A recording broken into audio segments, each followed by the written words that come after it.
Oh, hi there. Today I'm going to show you a little bit about how we're using electromagnets in this production of the one activated that goes wrong. We have 3 places here that we'd like to have pictures on the wall, actually 3 different items. And the items need to drop on cue, and then they need to be reattached on cue. So what I'm going to do here is go ahead and first we're going to turn on the magnets, and then I'll show you how they attach to the wall. So what we've done here is we've got 3 different magnets from trailer brakes, salvaged, so very low cost parts. We've taken our props here and we've just attached a piece of scrap metal on the back. Actually, these were from metal studs that I had in the shop here. There we go. Nice and sticks right on there. We've got our lo-fi clock here, and we have our barometer. I'm putting them on upside down just because you can. In the bit for the show, the actors are sort of holding them on and sort of doing this sort of thing, and at one point they fall off. So let me show you how that works now with the trigger. So, 3, 2, 1.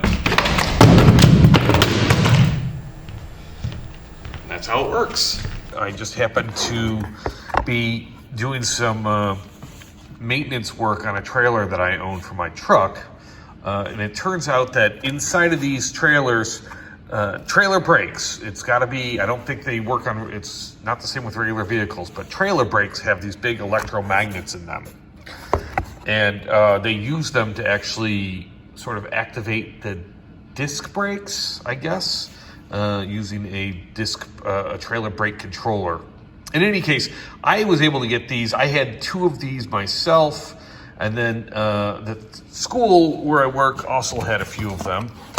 So you can also see that they look different here.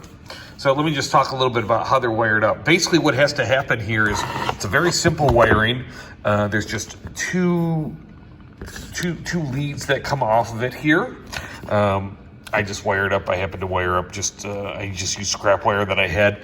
You want to use something that's fairly heavy duty though, because you are conducting a little bit of electricity, a little bit of voltage and amperage through here. I did try I don't even know if I want to bother getting into this, but I did try some other ways to power this. But the method I'm talking about here is sort of worked the best for me. So anyways, 2 leads coming out here. Doesn't matter which side is positive and negative. All that matters is that when you turn it on, it has a closed circuit. So however you're doing this, when it's off, you have a open circuit. When you turn your switch on, you have a closed circuit. The closed circuit is what activates the magnet. It certainly seems like the more voltage and amperage the more amperage that's going through it, the stronger the connection seems to be. I used a couple of details here, I guess. I ended up using this RV, well, I don't know if it's RV actually, this high temp silicone gasket maker to hold this in place. I tried different things. It does get really hot, especially when it's got to sit there for, in our case, 45 minutes, or well, let's just say 40 minutes before you get to the gag. We did find a way to sort of minimize that time, but in any case, it certainly gets hot. If you touch this, or if you touch the front of it after it's been on for, that amount of time, it will certainly, probably burn you. It will burn you. It gets hot. So make sure that you are cognizant of that. This stuff did work pretty well. It did not seem to break down at all. It held everything in place. Another thing with it is, because it was popping through the flats, I had to allow a little bit of leeway here. I guess I just went a little bit more than a 1/4 inch. I wanted my magnet to pop through the flat and also give it just a little bit more, so I had a good surface with the prop. Same with this one here. This one was a little bit more difficult to rig up. This is a more modern magnet, so this might be what you run into if you're getting stuff from your school. I had to take all sorts of pieces off the brake drum to get this to sit firmly in here. So I used a grinder, cut some pieces off of it. I rigged it up. You'll have to figure that out on your own. You know, it works. You just have to figure out how do you get it to stay stable and stay in place and not fall off. Again, wired it up with the long leads here. Here we are at the back of the stage here. I want to just show a little bit about how these are actually poking through the flats right now. This magnet is just one of the three, and it is sort of shimmed through there. There's also a fire retardant caulking that's going around it. These do get hot, as you can see here. It says hot all over. And here's our power supply, which was something I just picked up from Amazon. I believe it's, I want to say 50 amps, which we're not using anywhere near that. But it is a device that you can see we have it sort of rigged up with all three of the magnets that are coming off of here. And it does do what it needs to do. It's not very loud, but it does have a fan, which you might be able to hear there. This is the power supply that we ordered from Amazon.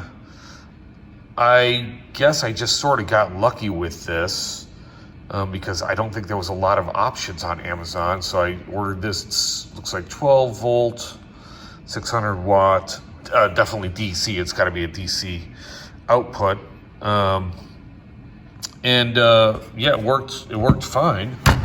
I was originally trying to minimize how much power it was putting out to try to reduce the heat, but I was finding that even when I was reducing the heat, it was still pretty darn hot. So ultimately just sort of left it, and it did seem like, again, the higher the, I guess, the wattage or the amperage, the better the connection was. The other thing was that what I originally tried was, I'll just say this, when I used different DC power supplies that were of lesser value, I was actually getting vibration. So it was holding the magnets in place, but the prop itself was vibrating.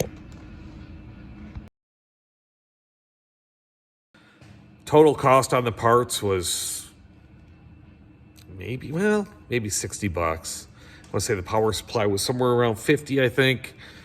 All the magnets and the wiring was all salvaged, so no cost there.